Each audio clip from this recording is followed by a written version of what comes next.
Et salut à tous les amis, c'est Crypto Partage, c'est un plaisir de vous retrouver pour cette nouvelle vidéo d'analyse. On attaque tous ensemble une nouvelle semaine sur le marché crypto et elle commence de manière assez calme puisque vous le voyez, le Bitcoin est toujours aux alentours des 30 000 $. Hier soir, on a plutôt bien terminé la semaine et on le verra au cours de la vidéo puisqu'on est venu chercher au-dessus des 31 000. Mais force est de constater que en ce début de lundi, nous sommes de retour sur la zone des 30 000 $. Pour l'Ether, retour sur la zone des 2000 $. Et pour les altcoins, c'est un petit peu mitigé. On a un petit peu du rouge, un petit peu de vert clair. Donc voilà, ça reste similaire globalement. Pas de grosse hausse, pas de grosse baisse. Mention spéciale un petit peu à Solana plus 7%, ADA plus 6%. Et Osmo aussi, regardez, de l'écosystème Cosmos qui prend plus 18%.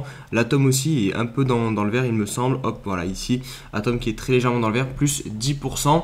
Donc voilà pour la globalité de la map. On va faire évidemment au cours de la vidéo un point sur le Bitcoin, la clôture notamment hebdomadaire et puis un petit peu des news. Et n'hésitez pas comme d'habitude à mettre tout de suite un petit pouce bleu, vous abonner à tous les réseaux sociaux et on se retrouve directement pour la vidéo. Alors on va débuter avec un petit point rapide sur le Fear and Greed qui remonte très légèrement. Nous passons sur le niveau 14. Ces derniers jours on tournait autour du niveau 10, même niveau 9 vous voyez. Donc vraiment des niveaux extrêmement bas. On en a quand même pas mal parlé hier, notamment avec la stratégie que je vous ai proposée directement en vidéo et vous avez été nombreux, en tout cas pour tous ceux qui ont vu la vidéo, puisqu'elle n'a pas fait énormément de vues, je pouvais m'y attendre. Voilà. Quand on fait des stratégies, des choses peut-être un petit peu plus chiantes, évidemment ça suscite un peu moins de clics, mais en tout cas toutes les personnes, j'ai l'impression qui ont regardé la vidéo ont plutôt bien apprécié ce système de stratégie et clairement ça m'a motivé et je vais continuer dans cette voie-là et essayer de vous sortir beaucoup plus de contenu de ce type-là, que ça soit en vidéo ou aussi, je sais pas comment je vais le mettre en place encore exactement, sur un Google Doc, enfin peut-être faire un site web pour que vous puissiez directement retrouver ces stratégies-là et pouvoir les appliquer et même les suivre, si vous voulez les suivre, pas tout de suite peut-être les appliquer, voir si elles fonctionnent et ensuite peut-être les mettre en place. Donc merci à tous ceux qui ont vu la vidéo, qui l'ont liké, qui l'ont commenté. Si vous ne l'avez pas vu, je vous invite à la voir, voilà, elle est intemporelle. C'est une stratégie sur le Bitcoin assez simple avec deux indicateurs et qui vous permet de faire des gains en théorie si le Bitcoin continue de monter et surtout d'optimiser au final ces gains et d'éviter d'acheter les points hauts sur le Bitcoin. On poursuit la vidéo avec l'Open Interest. Donc pour la fin du mois de mai, le 27 mai, on a quand même un max spend price à 36 000 $ avec quasiment 50 000 bitcoins en jeu, donc ce n'est pas rien. Et on peut s'attendre, comme d'habitude avec ce max spend, que l'on clôture globalement aux alentours. Donc on peut espérer, c'est un petit élément positif, que la baisse soit terminée et qu'on puisse avoir quelques petites semaines de hausse et notamment un joli rebond au moins jusqu'à 36 000 $. Allez, on passe maintenant pour l'analyse technique du Bitcoin. On va commencer par l'hebdomadaire, on va même commencer par le mensuel, comme ça on prend notre petite bouffée de recul habituel. Souvent chaque lundi, on fait un gros point sur Bitcoin. Donc le mensuel, pour l'instant, on va attendre évidemment la clôture. C'est le principe de l'analyse technique. Il faut souvent attendre les clôtures. Et là, je vous dis, l'objectif est clairement de remonter jusqu'au minimum 35 000 $ pour préserver la tendance haussière. Il faut que ce soit vraiment très propre et qu'on fasse un beau bear trap, parce que clairement, je vous le dis, si on clôture au-dessus des 35 000 $, en tout cas d'un point de vue technique, ça sera vraiment très très beau et on aura piégé énormément de vendeurs dans cette mèche et je l'espère d'ailleurs, on aura une belle reprise haussière sur Bitcoin. Au niveau de l'hebdomadaire, c'est en tout cas vers ce scénario que l'on se dirige, parce que pareil, cette bougie là, donc qui est la bougie de la semaine dernière, est extrêmement positive, on va pas se mentir. Une mèche aussi basse et on réussit à clôturer aussi haut et surtout au-dessus du niveau des 30 000 $. On a clôturé exactement à 31 200 $. C'est quand même extrêmement positif, même si vous le voyez aujourd'hui, on repart à la baisse. Mais encore une fois, le plus important c'est le clôture. Donc clairement on peut venir mècher, on peut venir travailler dans ces mèches-ci. Et regardez ce qui s'est passé pendant le bottom de mai. Vous voyez, on est revenu travailler la première mèche, on a fait la première mèche, on est revenu la travailler. Mais derrière ça ne nous a pas empêché de repartir. Donc pour moi, il y a clairement le premier élément positif qui est de réussir à faire un gros rebond, à faire une belle mèche bien basse et ensuite revenir clôturer beaucoup plus haut. Ça montre qu'il y a des acheteurs. Et deuxième point, un autre point aussi que je trouve très très intéressant et je vous en avais déjà parlé, c'est tout simplement les volumes. On a clairement un retour des volumes, donc ça c'est aussi positif puisque à chaque fois qu'on a un bottom sur le Bitcoin, bon certes les volumes ne sont pas comparables parce que là vous voyez il y a eu énormément de volume ici pendant le crash Covid. Ici pareil, on a quand même eu un peu plus de volume durant le bottom bottom de mai, mais si on comparé à la moyenne qu'on avait ces derniers mois, et ça c'est quand même plusieurs temps, donc là c'est depuis mai 2021 jusqu'à ici, donc quasiment un an, on n'avait aucun volume, et regardez ici, on a de nouveau une apparition des volumes, donc les pièces, les bitcoins se sont échangés entre certaines personnes, ça c'est une certitude, donc on va prier vraiment pour que ça se soit échangé des mains faibles jusqu'aux mains fortes, et que du coup on pose enfin un vrai bottom ici sur le bitcoin. Je voulais vous montrer aussi quelque chose d'autre qui est très impressionnant, c'est Coinbase.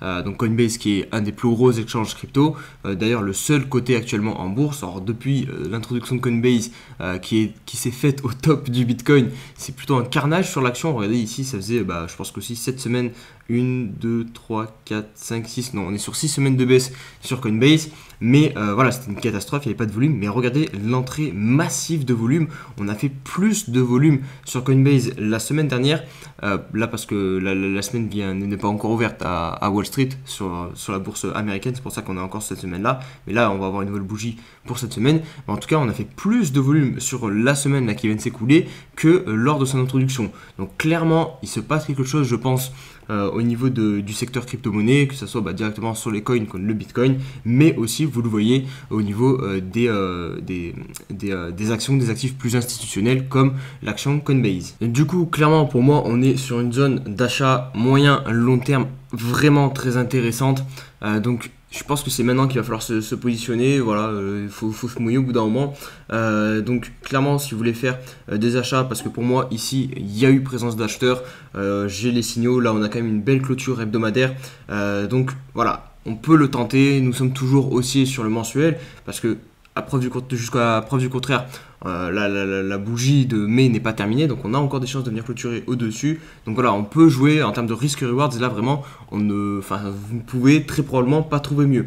Donc là, on peut tenter, je pense, cette semaine des achats si le marché vient nous donner une opportunité. Alors on va se mettre sur le daily, je vais vous montrer le petit W qu'on aimerait voir. Donc là, au niveau si on prend uniquement les cours de clôture, ici on est pile à mon avis sur la zone de rechargement. Hop, je vais vous mettre le petit Fibonacci, voilà, on est pile dans la zone de rechargement, donc en soi, ça serait la zone parfaite pour buy le W. Maintenant, je vais pas vous mentir, vu la mèche qu'on a faite, peut-être que voilà, les clôtures, on va venir revisiter un petit peu en dessous et peut-être retravailler la zone de rechargement qui prendrait donc en compte toute la mèche. Donc hop, je vous remets ici, donc elle débute entre 27 000 $ et 26 000 et quelques dollars. Donc voilà, si vous voulez recharger que ce soit du Bitcoin ou les altcoins, je pense que si jamais on revient faire un tour ici, ça peut être très intéressant. Et moi, il va vraiment falloir que je me penche sur que ce soit mon portefeuille personnel ou le portefeuille aussi Road to 10K pour faire quelques petits achats. Parce que je pense que, comme je vous l'ai dit, ici, ça va être une très belle zone pour acheter du Bitcoin, en tout cas de manière rationnelle. Après, évidemment, je ne lis pas l'avenir. L'analyse technique ne lit pas non plus l'avenir. On essaye juste de mettre nos probabilités de côté en suivant les tendances. Et pour moi, nous sommes sur une tendance long terme mensuelle qui est haussière. Donc c'est pour ça, c'est ce que je vais jouer. C'est la tendance la plus puissante, c'est l'unité de temps la plus puissante. Et on va espérer que ce soit les investisseurs à long terme qui vont réussir à se manifester et maintenir donc le Bitcoin à flot et en tendance haussière. Donc c'est clairement sur ces zones-ci que si vous êtes haussier et que vous suivez donc la tendance mensuelle, qu'il faut intervenir et effectuer vos meilleurs achats qui, je l'espère, seront en bénéfice dans quelques semaines, quelques mois, si l'on en suit, du coup, comme je vous ai dit, la tendance mensuelle. On passe rapidement sur l'Ether, ensuite on conclura la vidéo avec tout ce qui va être news et le fil Twitter. Je vous montre l'Ether parce que ça fait quand même un petit moment que je voulais pas passer, et c'est assez intéressant sur l'Ether parce que, regardez, la mèche qu'on est venu faire, on est venu pile au même niveau que le bottom de mai, comparé au Bitcoin. Donc clairement, l'Ether a mieux résisté que le Bitcoin à ce dump. L'objectif pour l'Ether, c'est de tenir la clôture ici du mois de mai, donc à 2200 $. Donc pareil, pour préserver la tendance haussière. Et vous voyez, on est à 2000 $. Donc clairement, il ne reste plus grand chose à récupérer pour préserver cette tendance haussière long terme. Au niveau de l'hebdomadaire aussi, on vient clôturer beaucoup plus haut que la mèche. Donc on a fait à 1600, 1700 $ globalement. On clôture à 2100 $40 sur l'Ether. Donc pareil, c'est assez positif. Ça nous montre qu'il y a toujours des acheteurs sur ce gros bottom de l'été dernier. Et autre petit point que je voulais vous montrer, c'est aussi Ethereum contre le Bitcoin. On l'espère pour cette semaine, une belle semaine au niveau de l'Ether et des altcoins, puisque tout simplement, regardez, on revient sur le bas de cette figure. Alors ça fait très longtemps qu'on travaille cette oblique. Vous voyez, on l'a travaillé ici en résistance. Et maintenant, ici, on l'a travaillé en tant que support. Donc là, on a fait une sale bougie la semaine dernière où Bitcoin a vraiment surperformé les altcoins et notamment l'Ether. Il est revenu chercher le bas du canal dans l'Ether contre le Bitcoin. Et là, on espère donc une réaction de l'Ether pour revenir au minimum sous la résistance ici des 0.76.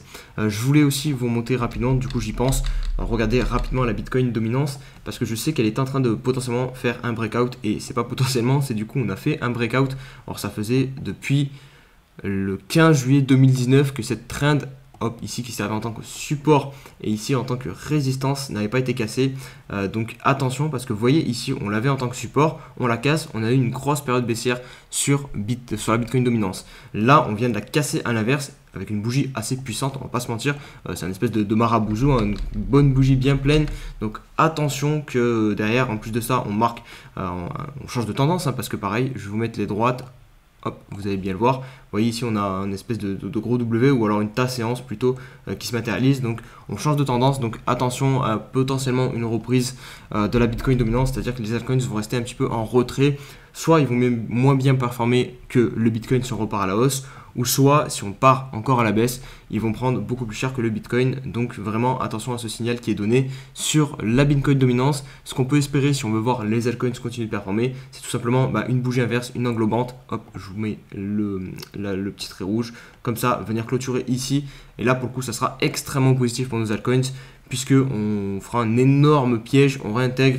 Enfin bref, c'est vraiment le scénario parfait si on veut voir les altcoins surperformer Bitcoin dans les prochaines semaines. On passe sur le fil Twitter et sur quelques news que je veux vous partager. Donc on va commencer comme d'habitude avec le top 5 des cryptos du top 100 qui ont le plus performé la semaine dernière. Première position, le token Maker avec plus 26%, FEI avec plus 0,47%. Et ça, on va pas se mentir, quand on a les stablecoins qui intègrent ce top 5, c'est un peu la honte. C'est clairement qu'on a passé une sale semaine. Donc là, vous avez l'USDP, le DAI et le TUSD. Évidemment, vous n'avez pas le UST. Voilà, enfin bref, une sale semaine sur le marché crypto. On n'a que le Maker globalement dans le top 100 qui a bien performé. On enchaîne avec mon folio, voilà, je suis transparent toujours avec vous, donc je suis à environ 30-40% depuis mon ATH, j'ai dû un petit peu remonter là avec la hausse qu'il y a eu en fin de semaine, mais globalement, voilà, j'ai perdu 30-40% de mon ATH. Ce que je trouve plutôt intéressant, c'est que je reste quand même toujours le plus haut, quand même pas mal plus haut que le dip de mai 2021, où on a eu un Bitcoin à 28 000 $, et pourtant, pardon. On a eu des altcoins qui sont venus chercher beaucoup plus bas pendant ce dip. Le Bitcoin aussi, on est venu à 24 000 $, et j'arrive à me maintenir bien plus haut. Donc c'est que j'ai réussi globalement, je le sais de toute façon que j'ai vendu un petit peu d'altcoins sur la montée, donc ça me permet de rester à flot, et c'est le plus important de prendre de la valeur dans le temps. Et c'est ce que j'essaie de faire avec mon portefeuille. Donc voilà, plutôt satisfait de ce côté là, même si le dump de l'UST m'a mis un peu mal parce que j'ai perdu aussi une partie de mes stablecoins, et voilà, perdre de ces stablecoins c'est vraiment la pire chose possible je pense sur les cryptos. C'est vraiment débile comme chose. Voilà, vous voulez vous sécuriser et au final vous vous faites attaquer sur la partie qui doit être le plus stable de votre portefeuille, donc c'est un petit peu dommage de ce point de vue là, mais ça aurait pu être bien pire si j'avais pas coupé l'UST, si j'avais pas vendu mon UST très rapidement. Là ça aurait été une catastrophe, donc heureusement je m'en sors plutôt pas mal, et j'espère que vous aussi. N'hésitez pas à me dire en commentaire, vous me l'avez dit sur Twitter, mais si vous voulez me redire en commentaire comment ça se passe de côté de votre portefeuille, n'hésitez pas, je serai très heureux de vous lire. Au niveau des news, on a Nayib Bukele qui nous dit que donc 32 banques centrales et 32 autorités financières de 44 pays vont se réunir au Salvador pour discuter de l'inclusion financière, de l'économie numérique, de la bancarisation des non bancarisés, du déploiement de Bitcoin et de ses avantages dans notre pays. Vous avez ici la petite liste, il a été totalement transparent et vous a mis les listes. Alors ne vous attendez pas à voir les États-Unis, à voir la France, à voir les grosses puissances vraiment financières, c'est que des petits pays, mais voilà, je pense que c'est quand même beau de voir ça, de voir leur union, et je pense que si tous ces petits pays quand même s'unissent, ça peut quand même porter assez puissamment le Bitcoin. En attendant que les gros États comme les États-Unis s'y mettent peut-être aussi. Et on va terminer la vidéo avec un petit peu de Terra Luna et son token, son stablecoin l'UST qui a fait beaucoup couler d'encre la semaine dernière et ce n'est encore pas terminé je pense. Il y a énormément de spéculateurs d'ailleurs et je l'ai vu aussi sur le Discord où sont mes différents réseaux sociaux qui ont toute la semaine essayé de buzz the dip sur Luna en espérant faire des plus 1000%, plus 2000% parce que oui, le Luna a fait des rebonds assez impressionnants dans sa chute, mais personnellement, moi je pense que c'est du casino ou alors il faut être un trader très avisé pour repérer les petits signaux qui montrent qu'on va avoir un rebond au niveau du court terme. Mais en tout cas, c'est clair que si on prend un petit peu de recul et qu'on analyse 2 secondes le fondamental, maintenant ça paraît très compromis, ne serait-ce que déjà par le fait que la supply a été énormément augmentée. J'ai plus les chiffres exacts en tête, donc je vais pas vous dire de conneries, mais ça a été multiplié peut-être par 100 le nombre de tokens de Luna en circulation. Donc quand je vois sur les réseaux sociaux certaines personnes dire que le Luna va retourner à 1$, à 10$ ou je ne sais quel prix aberrant, alors qu'actuellement il est à 0,0000 je sais pas combien, avec 100 fois plus de tokens en circulation, ce n'est strictement pas possible en fait. Ou alors on tournera dans un monde où tout le monde payera en Luna. Mais que je sache, il y a quand même très peu de probabilité d'arriver. Donc ça c'est vraiment le premier point, faites attention, la supply du Luna a été fortement augmentée. Donc ça change forcément tout, vous ne pouvez plus revoir un Luna à 120$. Donc ça c'était pour le petit rappel. En tout cas, sinon au niveau des news, on a donc le fondateur Don Kno, je sais jamais comment ça se prononce, qui propose un nouveau plan de relance sur Terra. En fait, c'est tout simplement faire un fork avec comme objectif de redistribuer la gouvernance du réseau via 1 milliard de nouveaux tokens distribués entre 40% pour les détenteurs de Luna avant que le DPEG ne commence, 40% pour les détenteurs d'UST en calculant un prorata, 10% pour les détenteurs de Luna avant l'arrêt de la blockchain et enfin 10% des fonds dédiés au futur développement de l'écosystème. Et on a en plus de ça le boss de Binance qui ne va pas aider la fondation Luna puisque pour lui il y a clairement un manque de transparence, notamment avec la réserve des bitcoins. Je vous en avais parlé et je pense que vous l'avez à peu près bien compris. Luna avait une réserve de bitcoin qui devait être utilisée pour justement permettre au cas où il y a une sortie massive des fonds de pouvoir renflouer un petit peu les caisses. Et apparemment pour CZ, on n'a pas vu les transactions et en fait il voudrait plus de transparence et voir concrètement comment ont été utilisés ces bitcoins. Et il rajoute en plus de ça que par exemple forquer, donc comme souhaite le faire Don Kno, donc le fondateur de Luna, forquer cela ne crée pas de valeur, nous dit CZ. Racheter Burn, cela le fait, mais cela nécessite des fonds que l'équipe du projet n'a peut-être pas. À cet égard, je souhaiterais qu'il fasse preuve de plus de transparence, beaucoup plus, et plus particulièrement concernant les transactions sur la blockchain de tous les fonds. Et il conclut en disant que les échecs peuvent se produire et se produiront, mais lorsqu'ils se produisent, il est extrêmement important de faire preuve de transparence, de communiquer rapidement et d'assumer ses responsabilités envers la communauté. Donc voilà, CZ n'est pas très clément avec le fondateur de Luna. Est-ce qu'il a ses raisons? Est-ce que peut-être que c'est personnel ou peut-être que vraiment il fait preuve d'humilité et ce que nous fait Don Kno, donc le fondateur de Luna, n'est pas très correct. Donc ça sera aussi à vous de vous faire votre propre avis. En tout cas, moi je pense que voilà, le plus important c'est que la confiance est cassée dans Luna. Et je pense que, en tout cas moi personnellement, voilà, je vais mettre ça de côté, je vais laisser le temps se faire, je vais, parce que voilà, foncer en mode Luna doit remonter, et c'est ce que je vois beaucoup sur les réseaux sociaux, vous êtes tous un peu comme ça, voilà, c'est le petit sujet brûlant, c'est le petit truc où on peut se faire de l'argent rapidement, mais en général on va surtout se brûler les doigts plus qu'autre chose. Donc moi en tout cas je vais laisser ça de côté. Après si vous voulez aller jouer sur Luna et tenter de faire les spéculateurs parce qu'il y a pas mal de volatilité, et au final un trader ce qu'il recherche c'est la volatilité, sur Luna il y en a pas mal en ce moment, allez-y, mais en tout cas en tant qu'investisseur c'est clairement pas vers là où moi je vais me diriger. Voilà les amis pour cette première vidéo de la semaine, j'espère qu'elle vous aura plu. Si c'est le cas, comme d'habitude, n'hésitez pas vraiment à mettre le pouce bleu et vous abonner à la chaîne YouTube et tous les différents réseaux sociaux, que ce soit même Instagram. D'ailleurs il y aura une publication qui devrait arriver vers midi, donc je vous invite à tous à venir me suivre sur Insta pour venir aussi profiter d'un contenu un peu plus différent que sur les autres réseaux sociaux. Voilà, je vous laisse les amis, prenez soin de vous, allez, ciao ciao.